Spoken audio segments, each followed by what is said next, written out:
From 6th May to 21st May 2021, the world watched as Hamas shot rockets towards Israel and Israel retaliated with devastating airstrikes. On 21st, a ceasefire was enforced, but it wasn't before 13 Israelis and 254 Palestinians lost their lives. According to a report, among those dead, more than 70 were children. Infants as young as 5 months in age lost their lives in this attack. So to have a deeper understanding of this conflict and to know how it escalated to a level where children are being murdered, it will be a useful exercise to understand its background. So let's take a look. This video will be the first in a series of videos where I will attempt to explain the Israel-Palestine conflict, which is one of the most divisive issues in modern history. This first part will cover the background of the issue, the foundation of the Jewish claim to the territory of Palestine, and the creation of the State of Israel. There is a false narrative created around this conflict that it is a religious war that goes back more than 2500 years. But that's not even possible, as Islam itself is just 14 centuries old. Don't get me wrong, I'm not saying that religion is not involved in this conflict. Religion is definitely a significant factor, but the attacks that we are witnessing now are not about religious differences. Nobody is fighting over whose religion is better. What they are fighting about is territory, the territory of Israel-Palestine. And this fight for territory began just over 70 years ago.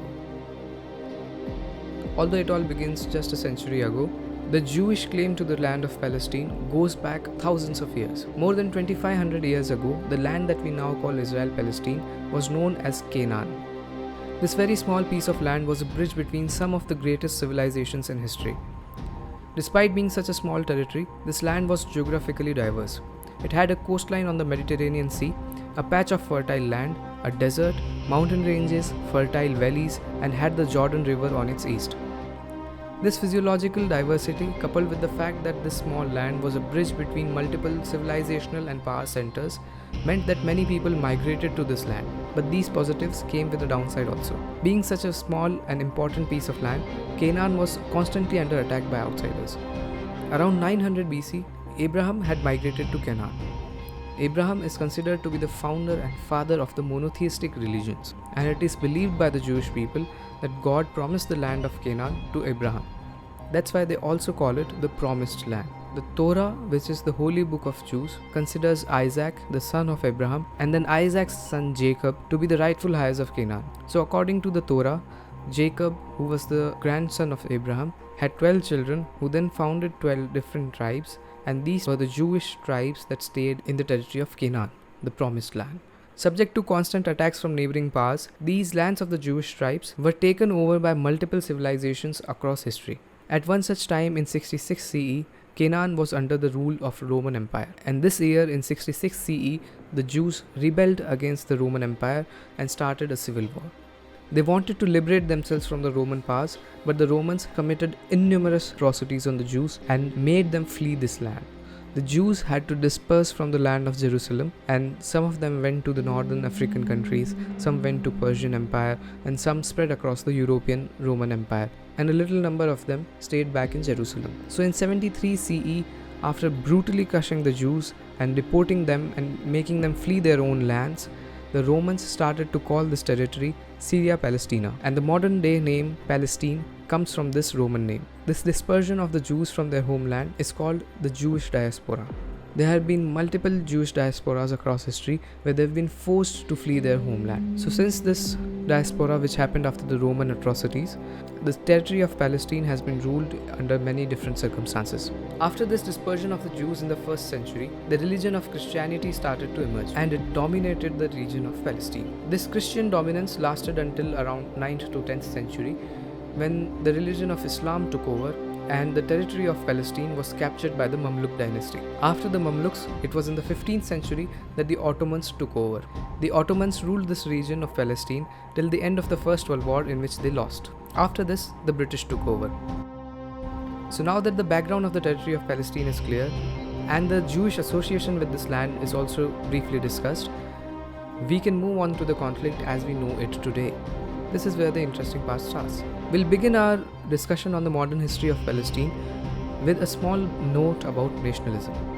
The term nationalism describes a sentiment where a group of people believe, on the grounds of common shared history, culture, tradition, and customs, or religion, they believe that they should exist as a separate nation of their own, independent and sovereign.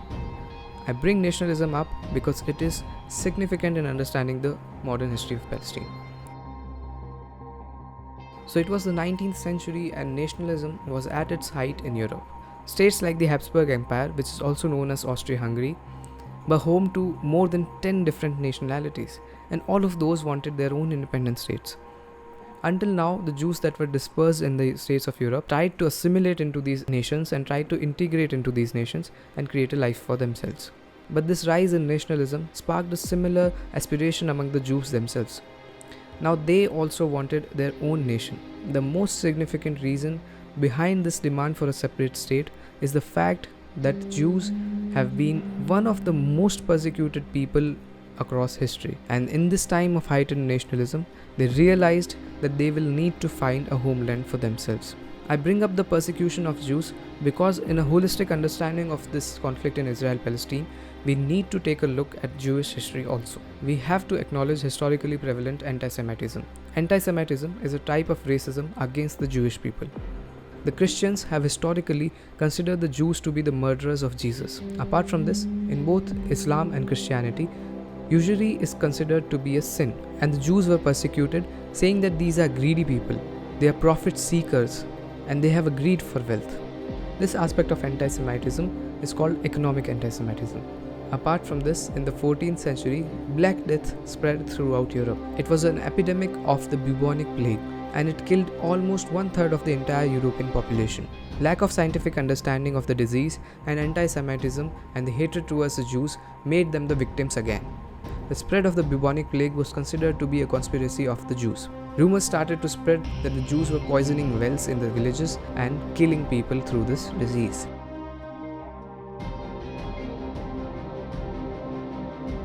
Apart from the Holocaust, another example of anti-Semitism in modern history is that of the pogroms.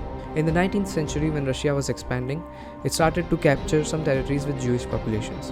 And pogroms is a term used to refer to riots and murders that were committed against the Jewish people by the Russian people after they acquired some Jewish territories. So considering this anti-Semitic feeling that was prevalent in Europe, a journalist from Vienna by the name of Theodor Herzl founded the Zionist movement.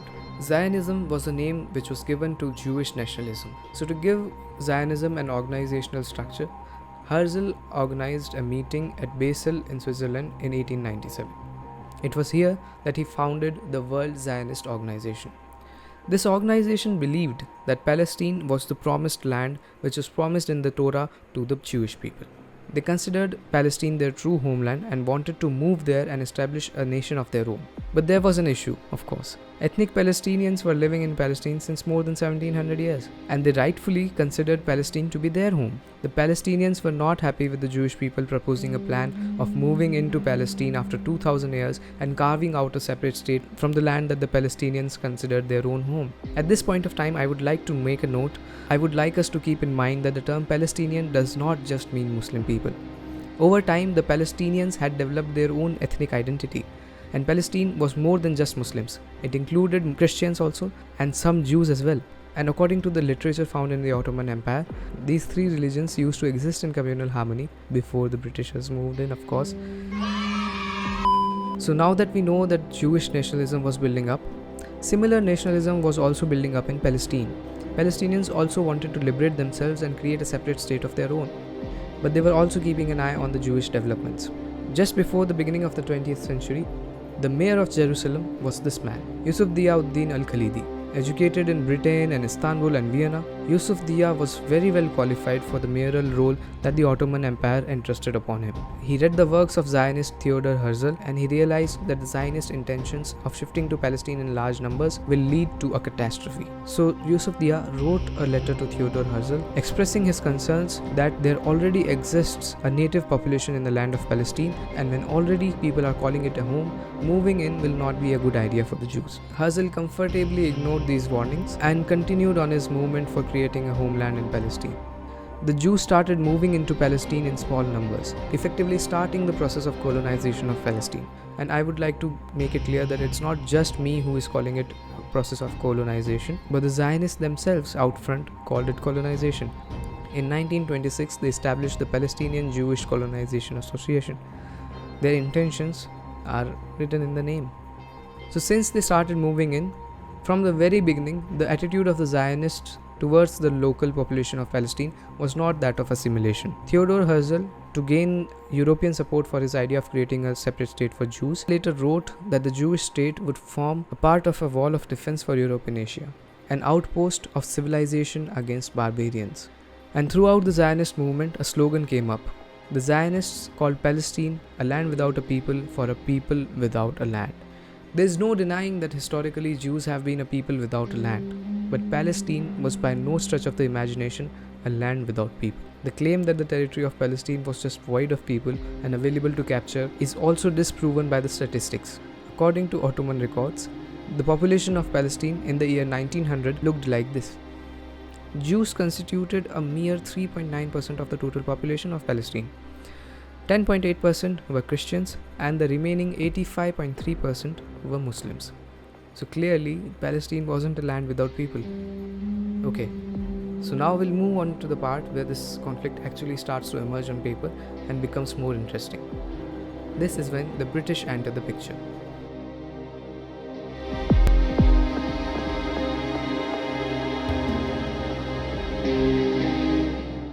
It is the early 20th century and the First World War is going on. On one side there's Britain, France and Russia, who were later joined by USA and many others.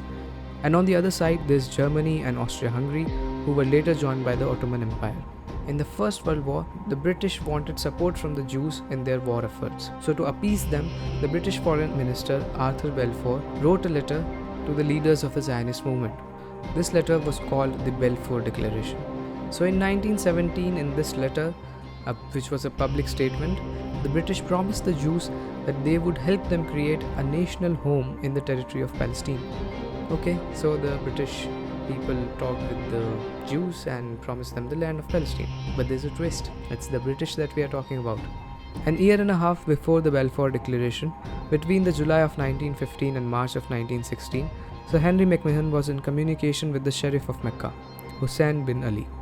This is known as the McMahon-Hussein correspondence. McMahon told Hussein that if the Arabs would support the British against the Ottoman Empire in the World War I, then the British would give the territory of Palestine to the Arabs to form a separate independent Arab state of their own. Brilliant. So the Sharif of Makkah complied to the demands of the British and fought against the Ottoman Empire in the First World War. But again, it's the British that we are talking about. So here's something that the British and the French did in secret. In 1916, the British and the French divided the Ottoman territories into their separate spheres of influence. This was done through the Sykes-Picot Agreement. Under the Sykes-Picot Agreement, the territory of Palestine was to be considered an international region not under the sphere of influence of either Britain or France. But some changes to the Sykes-Picot Agreement were made in the Clemenceau-Lloyd-George Agreement. The outcome of this was that the territory of Palestine would now be under the sphere of influence of Britain after the end of the First World War. So let's take a look at what the British leaders had done. Even before the First World War had ended, when they did not even have the rights to the land of Palestine, the British already promised the land of Palestine to themselves in their agreement with the French. They also promised it to the Sharif of Makkah if he cooperated in the war against the Ottomans, which he did. And they also promised the same land to the Jewish community to create a separate national home for themselves. So one piece of land that the British don't even control as of now, and they've already made agreements about it at 3 different places. So now, after the end of the First World War, the British took charge of the territory of Palestine through the mandate system of the League of Nations. The point of allocating the mandate was that until the Palestinians were able to govern themselves, the British would assist them in their administration. But that's definitely not what happened. After the British got the mandate of Palestine, they felt the need to fulfill their promise that they made in the Balfour Declaration. So they invited the Jews to migrate into the territory of Palestine, and the Jews started to migrate in large numbers. This migration of Jews and the disturbance that it created in the demographics of the territory of Palestine It angered the Arab people that were living there. The Jews started to purchase land from the Arabian farmers and started to push them out of their own territory gradually by purchasing small pieces of land. While all of this was going on, the British did what they were best at doing. They employed their tactics of divide and rule. Like in the case of India, where they started separate electorates for different religious groups, they took this a step ahead in the case of Palestine. They created completely separate administrations for different religious groups in Palestine.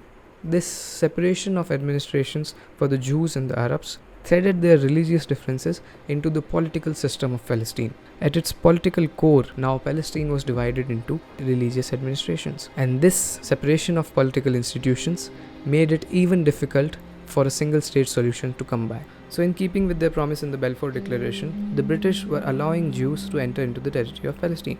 The Palestinian Arabs started to resist against this influx of Jewish people into their homelands. And under pressure of this resistance and the disharmony that this resistance was creating, the British people had to restrict the immigration of Jews into Palestine to a threshold of 10,000 per year. While all of this was going on, there was something much darker and sinister that the world was witnessing. The First World War had ended, and after the humiliation through the Treaty of Versailles, the Germans were not very content with the outcome. They wanted to stand up again, but this time they stood up together with the Nazi Party. Under the leadership of Adolf Hitler, the persecution and genocide of Jews in Germany began. This gruesome chapter in human history led to a significant jump in numbers of Jews fleeing Europe. So the Jews started running out of Europe.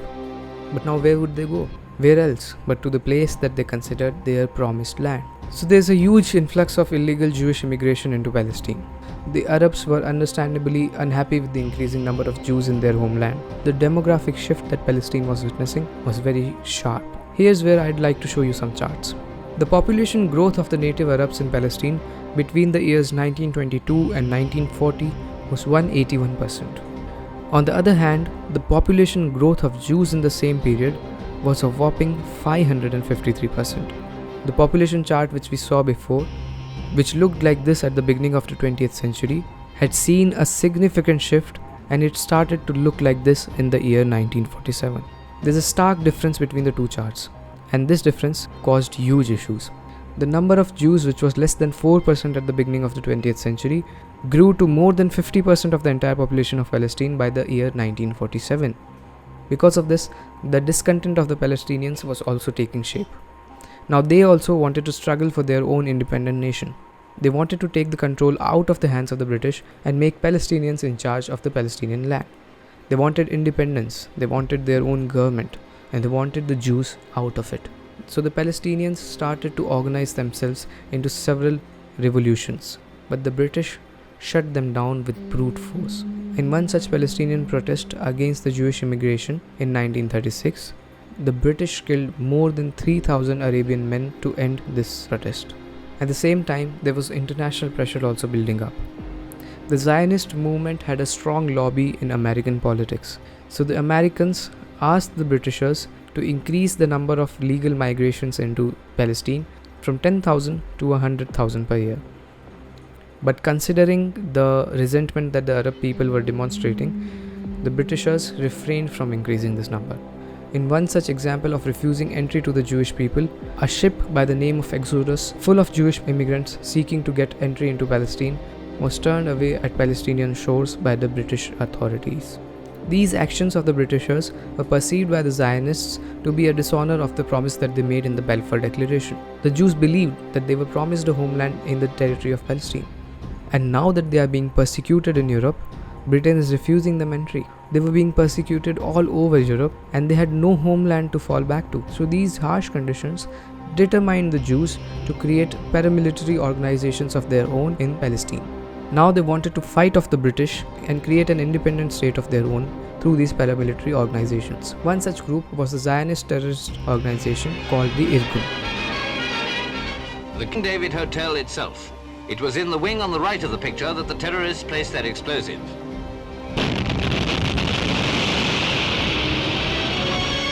And the result of the crime, the tragic scene, is like a serious incident during the Blitz. The hotel housed the British Army headquarters and the Palestine government offices, and casualties were very heavy. 65 deaths are reported, and there is little or no hope of survival for any of the 58 missing. Nearly 50 others... In July 1946, this organization, the Irgun, bombed the King David Hotel in Jerusalem. The King David Hotel was a significant target because this was the place from where the British conducted their administration of the Mandate of Palestine. And it was also the headquarters of the British armed forces in Palestine and Transjordan.